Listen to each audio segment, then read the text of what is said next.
മറ്റൊരു പ്രധാനപ്പെട്ട വിഷയം, ഈ വിഷയം വളരെ പ്രധാനപ്പെട്ടതാണ് എന്ന് പറയാനുള്ള ഒരു കാരണം, നിരവധി എസ്റ്റാബ്ലിഷ്മെന്റുകൾ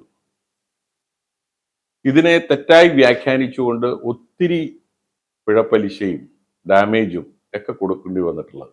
അതായത് ഈ പ്രൊവിഡന്റ് ഫണ്ടിന്റെ കോൺട്രിബ്യൂഷൻ ഏതെല്ലാം കമ്പോണൻസിലാണ് എടുക്കേണ്ടത്? അപ്പൊ സാധാരണഗതിയിൽ നമ്മൾ ഒരാളോട് ചോദിച്ചു കഴിഞ്ഞാൽ അയാൾ പറയും, അത് ആക്ടിൽ വളരെ കൃത്യമായിട്ട് പറയുന്നുണ്ട്, basic pay plus DNS allowance. അതിൻ്റെ കൂട്ടത്തിൽ നമ്മുടെ റീറ്റെയിനിങ് അലവൻസ് പറയുന്നുണ്ട്. റീറ്റെയിനിങ് അലവൻസ് നമുക്ക് ഇവിടെ വലിയ ബാധകമായിട്ടുള്ള കാര്യമില്ല, അത് സീസണൽ ഫാക്ടറികളിലേ ഉള്ളൂ. അപ്പൊ section 6 contribution and matters connected with contribution, അതിൽ പറയുന്നത് contributions are payable on basic wages and DNS allowance. ഈ സെക്ഷൻ വെച്ചുകൊണ്ട് പലരും ബേസിക് പ്ലസ് DAക്ക് മാത്രം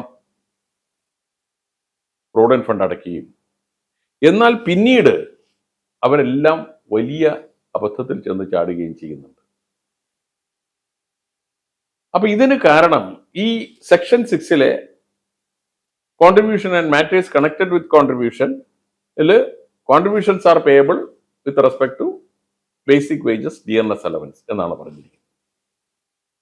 പക്ഷെ ഇവിടെ കോംപ്ലിക്കേഷൻ ഉണ്ടാകുന്നതിനുള്ള കാര്യം, ഈ ബേസിക് വേജസ് എന്ന് പറയുന്നത് പ്രൊവിഡന്റ് ഫണ്ട് ആക്ടിനെ സംബന്ധിച്ചിടത്തോളം നമ്മൾ ഉദ്ദേശിക്കുന്ന ബേസിക് വേജസ് അല്ല. ആ ബേസിക് വേജസിന് സെക്ഷൻ 2 സബ്സെക്ഷൻ ബിയിൽ അതിനൊരു സെപ്പറേറ്റ് ഡെഫിനിഷൻ കൊടുത്തിട്ടുണ്ട്. അപ്പൊ അതിൽ പറയുന്നത് basic wages means all emoluments which are earned by an employee while on duty or on leave or on a holiday with wages, in any case earned in accordance with the terms of contract which are paid or payable in cash. അതാണ് basic wages. ആ definition അനുസരിച്ച് പറയുന്നത് എന്താ? All എമോളുമെന്റ്സ്, നിങ്ങൾ കൊടുക്കുന്ന എല്ലാ എമോളുമെന്റ്സും basic wages ആണ്. അവിടെ നിന്ന് ആക്ച്വലി 5 എക്സംഷൻസ് ആണ് പറയുന്നത്. 1, ഓവർ ടൈമിൽ നിങ്ങൾ PF കോൺട്രിബ്യൂഷൻ കൊടുക്കുന്ന. 2, ബോണസ്. 3, കമ്മീഷൻ. ഏറ്റവും പ്രധാനപ്പെട്ട exemption HRA. 5, any presents, employer എന്തെങ്കിലും സമ്മാനമായിട്ട് കൊടുക്കുന്നു. നമ്മൾ അപ്പോയിന്റ്മെന്റ് ഓർഡറിലൊന്നുമില്ല, ഈ ക്വാർട്ടറിൽ നല്ല പെർഫോമൻസ് 2000 രൂപ വെച്ച് എല്ലാവർക്കും കൊടുത്തു. ഈ 5 എക്സംഷൻ ഒഴിച്ചിട്ട് ബാക്കിയെല്ലാം ബേസിക് വേജസ് ആണ്. നമ്മൾ ബേസിക് വേജസ് മാത്രം കൊടുക്കും, കോൺട്രിബ്യൂഷൻ കൊടുക്കും. ഇൻസ്പെക്ടർ വരുമ്പോൾ ഇതെല്ലാം പ്രശ്നത്തിലേക്ക് കലാശിക്കുകയും ചെയ്യും. അപ്പൊ ഇതിൽ ഒരു പ്രത്യേക കാര്യം മനസ്സിലാക്കേണ്ടതെന്ന് വെച്ച് കഴിഞ്ഞാൽ, നിങ്ങൾ 15,000 റുപ്പീസിന് കോൺട്രിബ്യൂഷൻ കൊടുക്കുന്നുണ്ടെങ്കിൽ പിന്നെ ഇതിനകത്തേക്ക് ഒന്നും നോക്കണ്ട. നിങ്ങളുടെ സാലറിയുടെ സ്പ്ലിറ്റപ്പ് എന്ത് തന്നെയായാലും, suppose you are paying contribution for 15,000 rupees, അതായത് 1,800 രൂപ കോൺട്രിബ്യൂഷൻ ആയിട്ട് ഒരു എംപ്ലോയർ കൊടുക്കുന്നുണ്ടെങ്കിൽ പിന്നെ ഒരു ഇൻസ്പെക്ടർക്കും വേജസിന്റെ കമ്പോണൻസിനെ കുറിച്ചോ അതിന്റെ ബൈഫർക്കേഷനെ കുറിച്ചോ ഒന്നും ചോദിക്കാനുള്ള അവകാശങ്ങളില്ല. ഈ പ്രശ്നം എല്ലാം വരുന്നത് 15,000-ന് താഴെ കോൺട്രിബ്യൂഷൻ കൊടുക്കുന്നവർക്കാണ്. ഇപ്പൊ ബേസിക് വേജ് 15,000 രൂപ ശമ്പളമുണ്ട്, 3,000 രൂപ HRA, ബാക്കി 12 ഉണ്ട്. പക്ഷെ ബേസിക് പ്ലസ് DA 8,000 ഉള്ളൂ എന്ന് പറഞ്ഞുകൊണ്ട് 8,000-ന് കോൺട്രിബ്യൂഷൻ കൊടുക്കും. ഇൻസ്പെക്ടർ വരുമ്പോൾ HRA ഒഴിച്ചിട്ട് ബാക്കിയുള്ളതിനൊന്നും എക്സംഷൻ ഇല്ല. 4,000-ന്റെ 2 കോൺട്രിബ്യൂഷൻ, 12% പലിശ, 24% ഡാമേജ്. ആ 24% ഡാമേജ് എന്നുള്ളത് ഒരു ഗുണം കിട്ടിയിട്ടുണ്ട്. ഈ റീസെന്റ് ആയിട്ട് അത് 12% ആക്കിയിട്ട് കുറച്ചിട്ടുണ്ട്.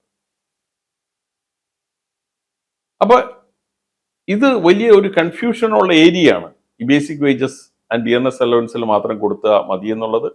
അപ്പൊ നമ്മൾ ഉദ്ദേശിക്കുന്ന ബേസിക് വേജസ് അല്ല.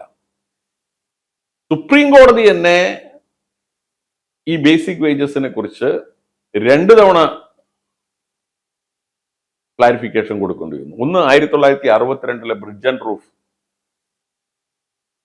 എന്റെ കേസിൽ, രണ്ടാമത് 2018 വിവേകാനന്ദ വിദ്യാമന്ദിർ. അപ്പൊ ഇതിലെല്ലാം നിങ്ങൾ എന്തെങ്കിലും അലവൻസിന്റെ പേര് പറഞ്ഞ് എന്തെങ്കിലും കോൺട്രിബ്യൂഷൻ അവോയ്ഡ് ചെയ്യുന്നുണ്ടെങ്കിൽ സുപ്രീം കോടതി പറഞ്ഞു suppose it is A real allowance, don't പേ. പക്ഷെ നിങ്ങൾ അലവൻസ് എന്ന് പേര് വിളിക്കുന്നു. 62 ബ്രിഡ്ജ് ആൻഡ് റൂഫിന്റെ കേസിലും ഇവിടെ 2018 വിവേകാനന്ദ വിദ്യാമന്ദിർ കേസിലും ഒറ്റ പ്രിൻസിപ്പിൾ ആണ് പറഞ്ഞത്. നിങ്ങളൊരു പേയ്മെന്റിന് അലവൻസ് എന്ന് വിളിച്ചോളൂ, അല്ലെങ്കിൽ ഏതെങ്കിലും പേരിട്ട് വിളിച്ചോളൂ. And if that allowance is paid universally, normally, ordinarily, then it is not allowance, it is wages. എന്ന് പറഞ്ഞു കഴിഞ്ഞാൽ നിങ്ങൾ ഒരു പ്രത്യേക അലവൻസ്, സ്പെഷ്യൽ അലവൻസ് എന്ന് പറയുന്നു, പക്ഷെ ഇറ്റ് ഈസ് പെയ്ഡ് യൂണിവേഴ്സലി. ആ കമ്പനിയിലെ എല്ലാവർക്കും സ്പെഷ്യൽ അലവൻസ് ഉണ്ട്. നോർമലി ആൻഡ് ഓർഡിനറിലി അയാളുടെ നോർമൽ വർക്ക് ചെയ്താൽ മതി, സാധാരണ അയാൾ ഏൽപ്പിച്ചിരിക്കുന്ന വർക്ക് മാത്രം ചെയ്താൽ മതി, ഒരു എക്സ്ട്രാ വർക്കും ചെയ്യേണ്ട. അറ്റൻഡൻസ് 5 ചെയ്ത് കഴിഞ്ഞാൽ സ്പെഷ്യൽ അലവൻസ് വരും. വിവേകാനന്ദ വിദ്യാമന്ദിർ കേസിൽ കോടതി ചോദിച്ചതാണ്, ഓക്കെ സ്പെഷ്യൽ അലവൻസ് നിങ്ങൾ അക്സെപ്റ്റ് ചെയ്തു, നിങ്ങൾ കോൺട്രിബ്യൂഷൻ അടച്ചില്ല, ശരി ഈ സ്പെഷ്യൽ അലവൻസ് കിട്ടാൻ അയാൾ എന്താ സ്പെഷ്യലായിട്ട് ചെയ്യേണ്ടത്? ആൻസർ ഇല്ല. അപ്പൊ എന്താ ചെയ്തു വെച്ചിരിക്കുന്നത്? സ്കൂളാണല്ലോ, 2 വർഷം കൂടുമ്പോൾ ഫീസ് വർദ്ധിപ്പിക്കും. ഈ ഫീസ് എങ്ങനെ ഡിവൈഡ് ചെയ്യണമെന്ന് ഒരു എഗ്രിമെന്റ് തന്നെ ഉണ്ടാക്കി വെച്ചിരിക്കുകയാണ്. ഇതിന്റെ എത്ര % മാനേജ്മെന്റിന് കിട്ടും, എത്ര % ടീച്ചിങ് സ്റ്റാഫിന് കിട്ടും, എത്ര % നോൺ ടീച്ചിങ് സ്റ്റാഫിന് കിട്ടും. അപ്പൊ അതാണ് സുപ്രീം കോടതി പറഞ്ഞത്. You call it an allowance, but if it is paid universally, normally, ordinarily, then it is not allowance, it is wages. പക്ഷെ ഒരു പ്രത്യേക ജോലി ചെയ്യുന്നത് കൊണ്ടോ ഒരു എക്സ്ട്രാ പ്രൊഡക്ഷൻ ഉണ്ടാക്കുന്നത് കൊണ്ടോ, suppose you pay an allowance or a production incentive, then that is exempted, provided you have a norm for 8-hour job. 8 മണിക്കൂറിന് എന്ത് ചെയ്യണം എന്ന് നിങ്ങൾക്കൊരു നോം ഉണ്ടായിരിക്കുകയും 8 മണിക്കൂറിന് മുകളിൽ അതിന് എത്ര ഒരു പ്രൊഡക്ഷൻ ഉണ്ടാക്കണമെന്നുള്ള നോംസ് ഉണ്ട്, അതിനൊരു നോം ഉണ്ടെങ്കിൽ അതിന് മുകളിൽ ചെയ്യുകയാണെങ്കിൽ കൊടുത്തോളൂ. ബ്രിഡ്ജ് ആൻഡ് റൂഫിന്റെ കേസിൽ ബ്രിഡ്ജ് ആൻഡ് റൂഫ് സക്സീഡ് ചെയ്യാനുണ്ടായത് എന്താണ്? ഒരു ക്വാർട്ടറിൽ 1.25 ലക്ഷം ടണ്ണിന്റെ ഫാബ്രിക്കേഷന്റെ മുകളിൽ പോയാലേ കിട്ടുള്ളൂ. വിവേകാനന്ദ വിദ്യാമന്ദിർ കേസിൽ വിവേകാനന്ദ വിദ്യാമന്ദിർ സ്കൂൾ പരാജയപ്പെട്ടു. കാരണം എന്ന് വെച്ച് കഴിഞ്ഞാൽ സ്പെഷ്യൽ അലവൻസ് എന്ന് പറഞ്ഞിട്ട് കോൺട്രിബ്യൂഷൻ പിടിക്കുന്നില്ല.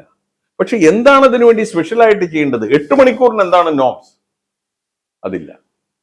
അപ്പൊ സുപ്രീം കോടതി പറഞ്ഞു, സീസ് if somebody is doing an extra job, somebody is producing something extra, U pay an allowance, that is excepted.